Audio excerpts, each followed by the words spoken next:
இந்த மாதம் நம்முடைய ஜெபங்களுக்கெல்லாம் ஆண்டவர் பதில் கொடுக்கிற ஒரு மாதமாய் அமைவதாக. இந்த மாதம் நாம் போகிற இடத்திலும் வருகிற இடத்திலையும் கர்த்தருடைய கரம் நம்மோடு கூட இருந்து நம்ம இந்த மாதம் வெற்றியாய் நடத்த போகிறது.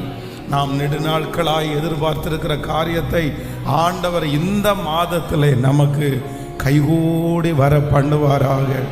கர்த்தர் இந்த மாதத்திலே எங்கேயாவது ஒரு 3 இடத்திலேயாவது நம்முடைய பெயரை ஆண்டவர் பெருமைப்படுத்துவாராக.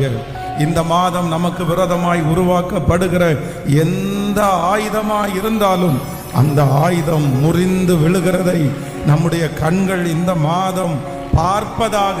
நம்முடைய சத்துருக்களுக்கு முன்பாக நமக்கு ஒரு பந்தியை கர்த்தர் ஆயத்தப்படுத்தி நம்முடைய தலையை எண்ணெயினால் அபிஷேகம் பண்ணி அவர்கள் கண்களுக்கு முன்பாக இந்த மாதம் நம்மை மேன்மைப்படுத்துவாராக. இந்த மாதம் ஆண்டவர் நம்மை வெற்றியாய் நடத்த போகிறதற்காக எல்லாரும் கரங்களை தட்டி அந்த தேவாதி தேவனுக்கு இந்த மாதம் அவருடைய பொக்கிஷ சாலை எனக்காக திறக்க போகிறது. ஹல்லேலூயா.